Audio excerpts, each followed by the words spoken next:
Good morning everyone. Learning IAS के in depth videos में आपका स्वागत है। इन डेप्थ वीडियोस के अंदर हम आपके सामने लेकर आते हैं उन टॉपिक्स को जो कि सिविल सर्विसेज एग्जाम्स के पॉइंट ऑफ व्यू से बहुत इंपॉर्टेंट होते हैं। इन्हीं क्रम के अनुसार मैंने देखा अभी करंट के जो भी न्यूज़पेपर्स हैं, हमारी न्यूज़ चैनल्स हैं, यूट्यूब की जितनी भी करंट के जो वीडियोस हैं, उनके अंदर एक ही टॉपिक चल रहा है, नीट, NEET। एक नीट एक बहुत बड़े लेवल पे इश्यूज क्रिएट कर रहा है, इसलिए इसके ऊपर हमने एक ब्रीफ वीडियो बनाई है जिसके अंदर हम नीट के बारे में पढ़ेंगे, नीट के प्रेजेंट और पास्ट के बारे में पढ़ेंगे, नीट के एसोसिएटेड, नीट के साथ में जो भी एसोसिएटेड इश्यूज हैं उनके बारे में पढ़ेंगे। साथ ही नीट से पहले जितने भी मॉडल्स यहाँ पर हमारे इंडिया के अंदर आए और उनको मर्ज करके नीट के अंदर कन्वर्ट कर दिया, उनके बारे में पढ़ेंगे। उसके साथ साथ में लास्ट में हम पढ़ेंगे नीट के मेरिट्स और डीमेरिट्स। उसी क्रम में हम पढ़ेंगे स्टेट और सेंटर के बीच में जो भी इश्यूज आए आफ्टर नीट, उनको ब्रीफली मैंने इस वीडियो के अंदर कवर किया है। और आखिर में हम इनके साथ साथ कुछ पॉइंट ऑफ व्यू भी बताएंगे कि क्या सॉल्यूशन हो सकते हैं और क्या सॉल्यूशन होने चाहिए, जिससे जो नीट NEET है उसके रिगार्डिंग जितने भी इश्यूज हमारे सामने आ रहे हैं, बच्चे जो सफर कर रहे हैं, स्टेट सेंट्रल गवर्नमेंट का जितना भी पैसा खराब हो रहा है, उसके रेफरेंस में हम क्या चीजें लेकर आ सकते हैं जो कि हमारे जो ये पॉलिसीज हैं उनको अच्छे से किया जा सकता है। तो हम चलते हैं नीट के बारे में पढ़ते हैं। तो नीट के बारे में पढ़ना शुरू करते हैं। NEET इसका फुल फॉर्म है national eligibility entrance test. National eligibility entrance test सबसे पहले नीट को हमारे देश के अंदर 2012 के अंदर लाया गया था। उसको लेकर आया था medical council of India. Medical council of India ने बताया कि हम AIPMT जो कि प्री मॉडल था नीट से पहले, उसकी जगह पर हम नीट को लेकर आ रहे हैं। जहां पर AIPMT 2 एग्जाम लेता था, प्री एंड मेंस, वहीं पर नीट के अंदर वो एक एग्जाम को लेकर आने की बात कर रहे थे। तो 2012 के अंदर सेंट्रल स्टेट के अंदर इश्यूज क्रिएट होने लगे और 2012 के अंदर फिर भी सेंट्रल गवर्नमेंट नीट को ले आई। नीट को ले आने के बाद में जैसे ही वो लेकर आई, स्टेट और सेंटर आमने सामने हो गए। आमने सामने होने के बाद में जो 2012 का जो नीट था वो थोड़ा सा लेट हो गया। लेट होने के बाद में उसे 2013 के अंदर कंडक्ट करवाया गया। कंडक्ट करवाया किसने? CBSE ने। 2013 वाला जो नीट था उसको कंडक्ट करवाया था CBSE ने। जैसे ही 2013 का नीट होता है, जो स्टेट गवर्नमेंट जो अलग अलग जो स्टेट्स के अंदर जो गवर्नमेंट्स बनी हुई थी वो सुप्रीम कोर्ट चली जाती हैं और वो अपने रीजनलिज्म और स्टेट के ऊपर सेंटर का जो भी सिस्टम, जो कंट्रोल जो बन रहा था, या उस चीजों के खिलाफ सुप्रीम कोर्ट में चली जाती है। एंड सुप्रीम कोर्ट बहुत सारे उनके इश्यूज को पढ़ते हुए उसका ऊपर स्टे लगाते थे, नीट के ऊपर स्टे लगा दिया जाता है। तो 2014 और 15 के अंदर नीट को कंडक्ट ही नहीं करवाया गया, स्टे लगा रहा। तो इसलिए जो फंक्शनल ईयर है वो हम 2013 को मानेंगे एंड 2016 से अभी तक जो हम हमारा चल रहा है ये मानेंगे। ये एग्जाम जो हो रहा है ये होता है यूजी और पीजी कोर्सेज के लिए। यूजी के अंदर MBBS, BDS और BMS जो हमारे जितने भी डॉक्टर्स हैं अलग अलग टाइप के, वो सभी इसके अंतर्गत आते हैं और पीजी कोर्सेज भी इसके अंदर ही किया जाता है। मतलब नीट 2 टाइप का करते हैं कंडक्ट, एक तो यूजी अंडर ग्रेजुएट्स के लिए और एक पीजी। 2014 और 15 में तो स्टे रहा नीट के ऊपर, तो 2013 के अंदर कंडक्ट हुआ, CBSE ने कंडक्ट किया। उसके बाद में 14-15 का जो स्टे था वो हटा। 2016 में सुप्रीम कोर्ट ने सेंट्रल गवर्नमेंट के फेवर में अपना वर्डिक्ट दिया और 2016 के अंदर से फिर से हमारा नीट चालू हो गया। तो 2016, 17 और 18 इनको भी कंडक्ट करवाया CBSE। तो जो गवर्नमेंट थी उसको अलग अलग पॉइंट ऑफ व्यू प्राप्त हुए। उन्होंने बताया कि जो गवर्नमेंट को एक अलग से एंटिटी बनानी चाहिए जो इस एग्जाम को कंडक्ट करवाए।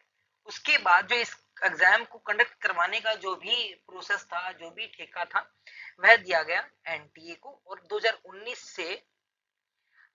से नीट को जो भी कंडक्ट करवाने का, जितनी भी पॉलिसीज बनानी है कंडक्ट करवाने के लिए, वो सभी के सभी पॉलिसीज के लिए जो जिम्मेदार है वो हमारा एनटीए है, नेशनल टेस्टिंग एजेंसी।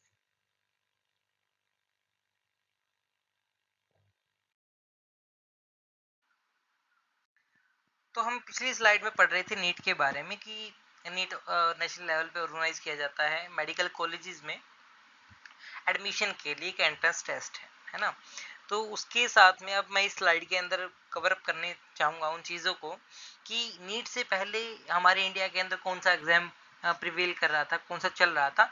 वो था AIPMT, All India Pre Medical Test. All India Pre Medical Test, इसको जो हमारी गवर्नमेंट है वो 1982 में लेके आई थी। और इसका काम मैंने आपको बता ही दिया कि entrance exam for medical colleges UG level पे और पीजी लेवल पे। बट एक डिफरेंस था नीट और AIPMT के बीच में कि जो AIPMT था all over India cover up नहीं कर रहा था। हालांकि इसको ऑल इंडिया कहा गया है but all India cover up कर नहीं पा रहा था ड्यू टू सम मतलब जो भी पॉलिसीज के इश्यूज थे सेंट्रल और स्टेट लेवल पे। इसलिए इसने कुछ स्टेट्स को भी छोड़ रखा था या कुछ इंस्टीट्यूट्स को भी छोड़ रखा था।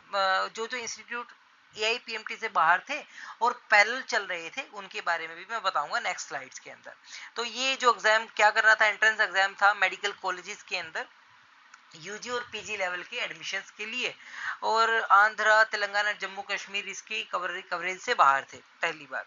और इसको कंडक्ट करवाने का भी जिम्मा CBSE का था 1982 से लेकर, ये मैंने लाइन ये जो है थोड़ी सी इसको करेक्ट कर लीजिएगा, 1982 से 2012 तक तो CBSE ने ही किया AIPMT को। उसके बाद में 2013 के अंदर नीट आ गया, जैसा कि मैंने पिछली स्लाइड में आपको बताया है। तो 2012 तक तो CBSE ने कवर किया ही इसको। तो 13 के अंदर फिर नीट आ गया था, उसको भी छोड़ दीजिए। तो 14 और 15 के अंदर जो नीट के ऊपर स्टे लग गया था, उसके बाद में AIPMT को दोबारा से प्रिवेल कर दिया था 2 साल के लिए। उस दौरान AIPMT ही कवर को चलाया गया और उसको कंडक्ट फिर से CBSE ने ही किया। अब एक लास्ट बात यह है कि AIPMT जो है वो एग्जिस्टेंस में नहीं है। मैं एक मिन कुछ डिफरेंस बता देता हूँ आपको, 3-4। एक ये कि इसको एक जो नीट था ऑल ओवर इंडिया है, इसने सभी के सभी कॉलेजेस को कवर अप कर रखा है। किसी भी स्टेट या सेंट्रल लेवल का कोई भी जो कॉलेज है, इंस्टीट्यूट है, वो विदाउट नीट के स्कोर की एडमिशन नहीं कर सकता। बट AIPMT के केस में क्या होता था कि स्टेट लेवल पे या कुछ प्राइवेट जो कॉलेजेस हैं वो अपने लेवल पे एंट्रेंस टेस्ट करवा लेते थे और उसी बिहाफ पे एडमिशन दे देते थे। तो उनको AIPMT का जो स्कोर का कार्ड का जो था कंडीशन वो लागू नहीं होती थी। पहली बात तो ये। दूसरी बात, AIPMT क्या करवाता था, उसने 2008 और 9 के बाद में 2 एग्जाम कर दिए थे चालू, एक प्री कर दिया था और एक मेंस कर दिया था। कारण था कि भाई जो कंपटीशन जो राइज हो रहा है उस कंपटीशन को कम करने के लिए वो हम 2 एग्जाम लेके आ रहे थे। बट नीट क्या कर रहा है, नीट एक ही एग्जाम कंडक्ट करवा रहा है। दूसरी चीज, AIPMT और नीट के अंदर एक चीज का और डिफरेंस है। AIPMT जो टेस्ट था उसके कवरेज के अंदर बहुत कम सीट्स आ रही थी एज कंपेयर टू नीट के। अब मैं इसका सिर्फ एक रीजनल बेस्ड एक मैं कारण बता देता हूँ कि जो नीट ने जो है अपने रूल के, अपने एक्ट के अंतर्गत इंडिया के सभी कॉलेजेस को कवर अप कर लिया, इस वजह से उसके अंदर सीट्स ज्यादा हो ही गई। अब AIPMT के केस में थोड़ा डिफरेंस था कि भाई जो स्टेट लेवल की जो बॉडीज थी, जो इंस्टीट्यूट्स थे, कॉलेजेस थे, वो कुछ उसके कवरेज से बाहर थे। दैट्स वाई जो सीट्स इसके अंदर कम थी। एक यही रीजन है बस, बाकी दो तो मेन रीजन है। तीसरा, एक जो चांसेस है, नीट के केस में चांसेस को थोड़ा सा लिमिटेड कर दिया गया है। AIPMT के अंदर जो चांसेस थोड़े से ज्यादा थे। एक ये भी यहाँ पे थोड़ा सा डिफरेंस है। ये 3-4 डिफरेंस है, आप ये थोड़ा ध्यान रखें।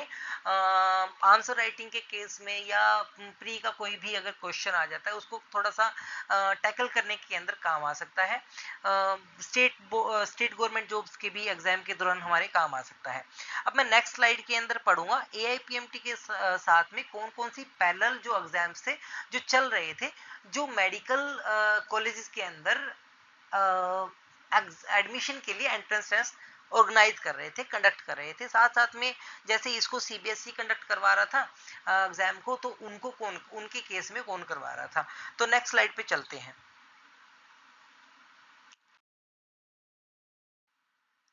तो सबसे पहले हम आ जाते हैं एम्स पे, जो इंडिया का जो ऑल इंडिया मेडिकल साइंस के जो फुल फॉर्म है इसका, All India Medical Science. Independent था, जो हमारा All India Pre Medical Test था उससे ये बिल्कुल इंडिपेंडेंट था। हमारे इंडिया के अंदर अलग अलग जगह पर बहुत सारे एम्स हैं, तो ये जो एम्स है वो अपने लेवल पे यूजी और पीजी लेवल पे एडमिशन कराने के लिए इंडिपेंडेंट थे। इनको किसी भी बॉडी की नीड नहीं थी ना, ये और इंडिपेंडेंट लेवल पे करवाते थे। यानी कि जो दिल्ली के अंदर एम्स है, जो देहरादून के अंदर जो एम्स है, तो और मतलब जो एम्स जहां जहां थे वो अपनी सेंट्रल अपनी बॉडी के अंदर एक कमीशन बना लेते थे और वही फिर एग्जाम कंडक्ट कराते। तो ना तो सीबीएसई इसके अंदर हिस्सा ले रही थी, ना किसी भी टाइप की अदर बॉडी, इसकी अपनी एक एंटिटी के अंदर ही एक कमीशन बनाते थे और वो कंडक्ट करवाते थे।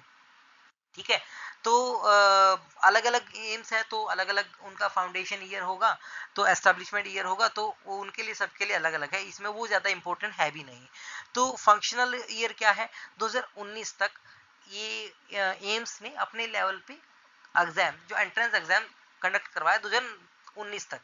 2019 के बाद में क्या हुआ कि 2019 के लास्ट में ये मर्ज करवा दिया गया नीट के अंदर।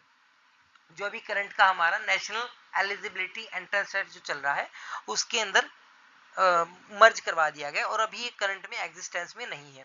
काम वही करता था कि भी यूजी और पीजी लेवल के जितने भी एडमिशन होते थे एम्स में, अलग अलग एम्स में इंडिविजुअल लेवल पे एग्जाम कंडक्ट करवाता था, conducted by AIIMS on body. ये मतलब कि जैसे मतलब सूरत में कोई अगर एम्स है तो वो अपने लेवल पे ही कंडक्ट करवाएगा, और क्या कहते हैं जो अपने देहरादून में वो अपने लेवल पे कंडक्ट करवाएगा, महाराष्ट्र में अगर कोई एम्स है तो वो अपने लेवल पे कंडक्ट कराएगा। तो इंडिपेंडेंट थे वो अपने लेवल पे, उनको एम्स जो All India Pre Medical Test है उसके साथ में कोई भी इनका उसके ऊपर कोई भी चीजें ओवरलैप नहीं कर रही थी।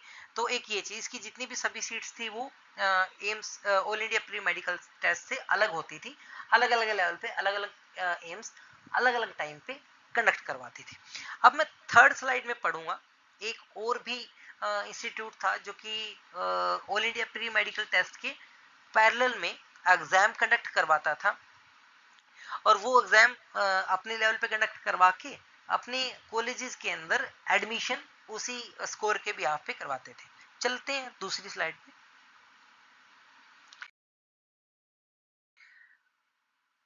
JIPMER, तो ये इंस्टीट्यूट है हमारा Jawaharlal institute of post graduate medical education and research. ये हमारा पुडुचेरी के एरिया में आता है, पुडुचेरी के एरिया में। इसका एस्टेब्लिशमेंट ईयर आप सर्च कर सकते हैं और बताइएगा कि एस्टेब्लिशमेंट ईयर इसका कौन सा है। ये मैंने इसलिए ही खाली छोड़ा है। पहली बात, इसका जो रीजनल एरिया है वो पुडुचेरी है, पुडुचेरी है। और पुडुचेरी के अंदर ही क्या करता है कि इसकी अपना ही एक मतलब इंडिपेंडेंट बॉडी इसके अंतर्गत होती थी। तो वो क्या करता था कि वो अपने लेवल पे ही एग्जाम कंडक्ट करवाता था और उसी ब्याह पे एडमिशन दिलाता था। सेम एज लाइक एम्स में जो All India Pre Medical Test से इंडिपेंडेंट था, सेम यहाँ पर भी ऐसा ही था। तो इसमें एक डिफरेंस ये है कि मेडिकल कॉलेजेस काम यही था कि मेडिकल कॉलेजेस के अंदर यूजी और पीजी लेवल पे जो एडमिशन जो करवा रहे थे वो इसी बेस पे करवा रहे थे। ये थोड़ा सा करेक्शन एरर कर लेना कि इसकी अपनी इंडिपेंडेंट बॉडी थी।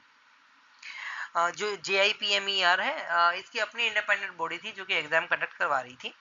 Not in existent, merged with NEET in 2019 के एंडिंग में मर्ज हो गया था, और 2020 का जो भी हमारा मतलब कि नीट हुआ था उसके साथ में ही इसकी जो सीट्स हैं उसको भी उसमें इंक्लूड कर लिया गया था। तो ये JIPMER भी एक ऐसा इंस्टीट्यूट था जो All India Pre Medical Test के पैरेलल में ही एक अपना एग्जाम कंडक्ट करवा रहा था, और अपने कॉलेजेस के अंदर जो इसका रीजनल एरिया है पांडिचेरी का है, और वो उसी के अंदर ही अपना मतलब कि एडमिशन दिलाता था। एक नेक्स्ट स्लाइड पे चलते हैं हम। इस स्लाइड के अंदर मैं पढ़ूंगा और हम पढ़ेंगे कि मेरिट्स और डिमेरिट्स क्या थे। तो नीट के आने के बाद में एक चीज तो ये आ गई कि जो बच्चे हैं जो मेडिकल एंट्रेंस टेस्ट के लिए एडमिशन के लिए मेडिकल एंट्रेंस टेस्ट की जो तैयारी कर रहे थे उनको एक थोड़ी सी मतलब हेल्प हो गई है। हेल्प ये हुई है कि मान लो कि एम्स है, अलग अलग एम्स अलग अलग टाइम पे एग्जाम कंडक्ट करवा रहे थे, तो सभी के सभी अलग अलग जगह पर हैं, तो वहां पर एग्जाम कंडक्ट करवाने में एक यूनिफॉर्मिटी आ गई। नीट के दौरान जो है नीट ने क्या है यूनिफॉर्मिटी ला दी। इससे क्या हुआ कि अगर महाराष्ट्र में बैठा बच्चा है, अगर वो देहरादून में बैठे एम्स के अंदर एडमिशन लेना चाहता है तो उसे कहीं पे भी जाने की एंट्रेंस देने की जरूरत नहीं है। वह नीट के अंतर्गत ही एग्जाम एक बार देगा एंड उसी बिहाफ पे उसके स्कोर के हिसाब से उसके रैंक के हिसाब से उसका एडमिशन दे दिया जाएगा। दैट मीन्स कि बच्चे को अलग अलग टाइम पे अलग अलग जगह पर जाने की जरूरत नहीं है। मतलब वो एक जगह पे ही एग्जाम दे सकता है सभी मतलब इंस्टीट्यूट्स का बॉडीज का एक ही टाइम पे। तो एक यूनिफॉर्मिटी आ गई, एग्जाम्स की यूनिफॉर्मिटी आ गई।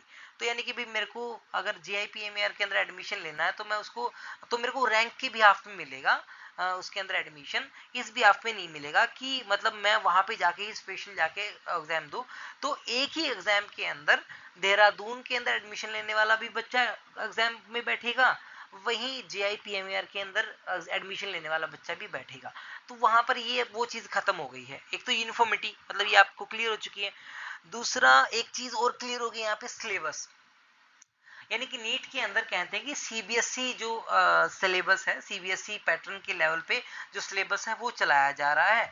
तो पहले क्या होता था कि मतलब मान लो कि वही बात कि एम्स की कोई तैयारी कर रहा है तो उसका सिलेबस अलग है, All India Pre Medical Test की तैयारी कर रहा है उसका सिलेबस थोड़ा डिफरेंस होता था। लेकिन यूनिफॉर्मिटी आने के बाद में सिलेबस सभी का सेम हो गया है।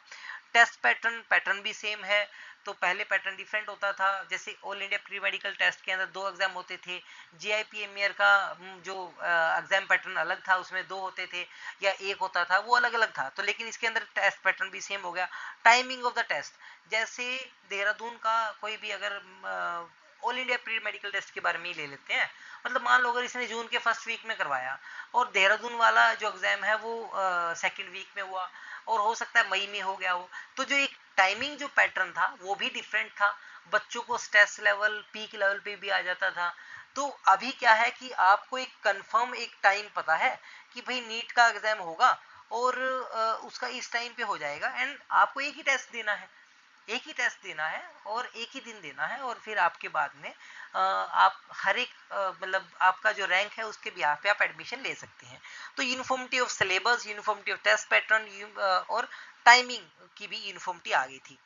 NEET led to student from various states competing for the same seat. अब मैंने वही बताया कि महाराष्ट्र में बैठा बच्चा देहरादून में एम्स के अंदर एडमिशन के लिए भी एग्जाम देगा, साथ ही हरियाणा में बैठा कोई बच्चा है अगर वो दिल्ली में किसी एम्स के अंदर या क्या कहते हैं हमारे तमिलनाडु के अंदर एम्स के अंदर या तमिलनाडु के किसी कॉलेज के अंदर अगर एडमिशन लेना चाहता है तो वो अपने आराम से सेम डेट सेम एक एग्जाम के थ्रू अपने एंट्रेंस दे सकता है, उसके अंदर एडमिशन के लिए ट्राई कर सकता है। ट्राई मैंने इसलिए बोला क्योंकि वो रैंक के बिहाफ पे होगा। तो it is clear from here, it ensure fairness and prevents malpractices. ऐसा हमारे All India Pre Medical Test में भी था। हाँ, हालांकि कुछ इश्यूज आ रहे थे तो उनको कवर अप करने के लिए इसमें कुछ चेंजेस लेके आए हैं। तो मतलब मोटिव तो यही है कि फेयरनेस और मैल प्रैक्टिसेस को खत्म कर दिया जाए। एक डीमेरिट कहें या मेरिट कहें, मैं फिर भी मतलब अपने अपने पॉइंट ऑफ व्यू से देखें कि central policy prevail over state policies. मतलब कि जो जेआईपीएमईआर था वो हमारा एक स्टेट लेवल रीजनल जो एरिया उसको कवर कर रहा था। तो वहां पर एक स्टेट ने अपनी पॉलिसी लागू कर रखी थी। लेकिन जो नीट है वो एक सेंट्रल आइडिया है, सेंट्रल पॉलिसी है। तो उसके अंदर जितनी भी जैसे जो भी चीजें लागू होती है पॉलिसीज, वो सेंट्रल लेवल पे लागू होती है। तो एक स्टेट लेवल का जो भी पॉलिसीज थी उसको प्रिवेल कर लिया हमारे सेंट्रल पॉलिसीज ने। तो एक ये स्टेट के केस में तो ये डिमेरिट है, लेकिन सेंटर के केस में एक मेरिट है। वो कहते हैं कि भी हमने पूरे के पूरे इंडिया को एक यूनिफॉर्म कर दिया है, बच्चों की जो इश्यूज हैं वो हमने सॉर्ट आउट किए हैं। हालांकि ऊपर वाले 3 पॉइंट्स को देखकर हमें लगा भी कि हाँ इससे हुआ है, बट स्टेट का अपना एक पॉइंट ऑफ व्यू होता है, अपना एक रीजनलिज्म होता है वो। तब हम रीजनलिज्म पढ़ते हैं। रीजनलिज्म में क्या है कि जब भी स्टेट कोई एग्जाम कंडक्ट करता है तो उसमें जो उसका अपना स्टेट लेवल का एग्जामिनेशन बोर्ड होता है, जैसे हमारा हरियाणा के अंदर भिवानी बोर्ड है, एक सीबीएसई बोर्ड सेंट्रल लेवल पे चल रहा है। तो दोनों का अपना अपना पैटर्न है, दोनों का अपना अपना सिलेबस है।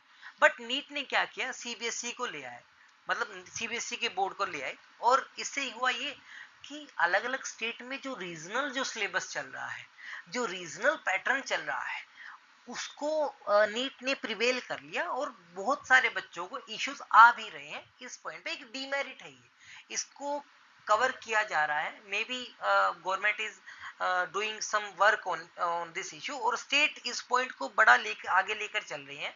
तमिलनाडु इज मेन, मतलब एग्जाम्स में या न्यूज़पेपर्स में तमिलनाडु का बड़ा नाम आता है कि वह इस चीज को लेकर आगे चल रहा है कि जो रीजनलिज्म है उसको कवर अप नहीं किया गया नीट के थ्रू।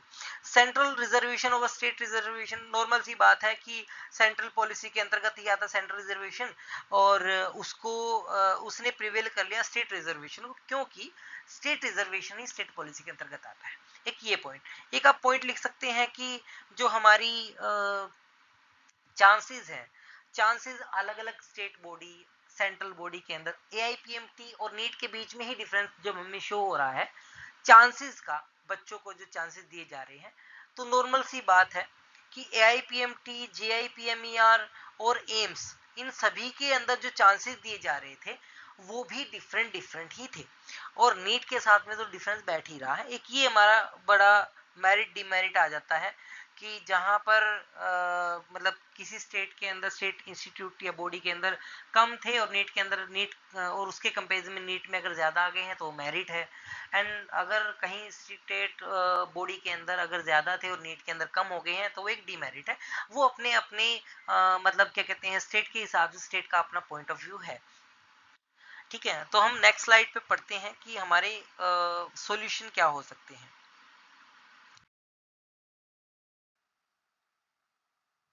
वीडियो के एंडिंग से पहले मैं कुछ चीजें और ऐड ऑन कर देना चाहूंगा। एक तो ये कि ये जो 3 मैंने नीट से पहले जो भी हमारे एंट्रेंस एग्जाम जो चल रहे थे, प्रिवेल हो रहे थे, तो उनके साथ साथ में स्टेट लेवल पे अलग अलग कॉलेजेस अपने लेवल पे कर ही रहे थे। ये एक चीज ऐड ऑन कर देना चाहूंगा। दूसरा, इनके साथ में हमने जो मेरिट्स और डिमेरिट्स देखे, उनमें कुछ सॉल्यूशन ऐड ऑन किए जा सकते हैं, कुछ पॉइंट ऑफ व्यू किए जा सकते हैं। पहली बात तो ये जो एक लॉन्ग टर्म डिमांड जो चल रही है हमारी, सीट्स को इंक्रीज करने की, सीट्स को इंक्रीज करना चाहिए गवर्नमेंट्स के थ्रू, सो दैट कि जो हमारे चाइना या जितने भी डेवलप्ड कंट्रीज हैं अदर अदर देन इंडिया, उनके अंदर जैसे चाइना है, चाइना को का ही एग्जांपल ले लेते हैं, वो पर 1000 जो पेशेंट्स हैं उनके ऊपर 2.4 डॉक्टर्स है वहां पर, लेकिन इंडिया के केस में 0.9 है। तो वहीं पर सीट्स इंक्रीज करने से डॉक्टर्स की जो संख्या है वो भी बढ़ेगी। दूसरा एक ये भी हो सकता है कि जो बच्चों के ऊपर जो एक कंपटीशन एक जो पीक लेवल का आ चुका है, जिसकी वजह से स्ट्रेस लेवल जो हुआ है और हमारी जनरेशन के अंदर, तो वो थोड़ा सा कम हो सकता है। दूसरा, रीजनलिज्म। एक रीजनलिज्म एक बड़ा ही लेवल पे ये लोगों को थोड़ा सा कॉन्फ्लिक्ट लेकर आ रहा है, क्योंकि जैसे हरियाणा के अंदर अगर हम देखें तो हरियाणा के मोस्ट ऑफ द स्कूल्स हैं उनके अंदर एचबीएसई बोर्ड को प्रिवेल किया जा रहा है। ठीक है, तो इससे ये होगा कि मतलब जो नीट का जो सिलेबस है वो है सीबीएसई पैटर्न का, और जो हमारा जो हमारे अलग अलग जो बोर्ड है, स्टेट बोर्ड है, उनका सिलेबस अपने कंसर्न जो भी गवर्नमेंट ने जो बोर्ड बना रखा है उसका सिलेबस है। तो एक उसका जो पॉइंट ऑफ व्यू है उसका एक सॉल्यूशन निकालना पड़ेगा गवर्नमेंट को, ताकि हर एक एरिया से हर एक बच्चा एग्जाम को अपने लेवल पे उसको कवर कर सके। तीसरा हो सकता है कि एक लैंग्वेज का बैरियर बड़ा पॉइंट आ रहा है। जो 2013 की बात है कि जब नीट पहली बार जब ऑर्गेनाइज करवाया गया था, तब उस टाइम पे एक क्वेश्चन था, उसको जब तमिलनाडु की लैंग्वेज के अंदर जो एक स्टेट जो लैंग्वेज वहाँ पे जो चल रही है, उस लैंग्वेज के अंदर जब किसी क्वेश्चन को कन्वर्ट किया गया, मतलब उस ट्रांसलेट किया गया, तो उसका जो ट्रांसलेशन था वो था ही नहीं जो कि उसका होना चाहिए था। मतलब ट्रांसलेशन का एक बड़ा इश्यूज है। तो एक ये भी हमें पैटर्न देखना होगा। एक और चीज एक इसके साथ ऐड ऑन कर देना चाहेंगे, ये थोड़ा सा नीट के बाद की है कि एग्जीक्यूशन का जो बड़ा इश्यूज चल रहा है, ये जो हमारे यहाँ पे पेपर लीक हो गया, एंड पेपर लीक होने के बाद में इन्होंने जो भी ग्रेस मार्क्स दिए, ये एक एग्जीक्यूशन फेलियर है। मतलब ये कोई भी पॉलिसी फेलियर नहीं है। पॉलिसीज हमेशा दो पैटर्न पे चलती हैं, एक पॉलिसी मेकर होता है, एक पॉलिसी एग्जीक्यूशन जो होता है। तो जो पॉलिसी मेकर ने पॉलिसी सही बनाई, उसमें कुछ इश्यूज को हम एड्रेस करके उसको सॉर्ट आउट कर सकते हैं, but execution must be in a good form. तो ये जो पेपर लीक हुआ है, ग्रेस मार्क्स दे दिए गए, तो उनको थोड़ा सा बड़े लेवल पे डीप रूट्स जो भी हैं उनको सॉर्ट आउट करना होगा। हाँ, गवर्नमेंट ट्राई कर रही है, गवर्नमेंट रूल्स लेकर आ रही है, कानून बना रही है। आई विश कि जो बच्चे हैं, जो बच्चों के साथ में जो भी ये गलत चीज़ें हो रही हैं, उनको एड्रेस किया जाएगा, एंड एक टाइम के बाद में जो नीट है एक बहुत अच्छी पॉलिसी के तौर पे लोगों के सामने आएगी। इस वीडियो को यहीं पर एंड करते हुए मैं आप सभी को थैंक यू बोलना चाहूँगा, और मैं आपसे रिक्वेस्ट करना चाहूँगा कि आप हमारे चैनल को सब्सक्राइब कीजिए, सो दैट कि हमें मोटिवेशन मिलता रहे आगे से आगे ऐसी इंफॉर्मेटिव वीडियोस बनाने के लिए। और सेंट्रल और स्टेट लेवल के जितने भी गवर्नमेंट जॉब के एग्जाम है, सिविल सर्विसेज के एग्जाम्स हैं, उनका भी डाटा हम इसके अंदर कवर अप करने की कोशिश कर रहे हैं। हमारे चैनल की जो टेलीग्राम जो चैनल है, वो इस वीडियो के अंदर के अंदर लास्ट में इसका एक लिंक दे दिया जाएगा। यूट्यूब चैनल पे आप देख लीजिएगा, एंड प्लीज़ हमें ज्वाइन कीजिए। हम अच्छा से अच्छा कंटेंट आपको प्रोवाइड करेंगे। Thank you from learning IAS।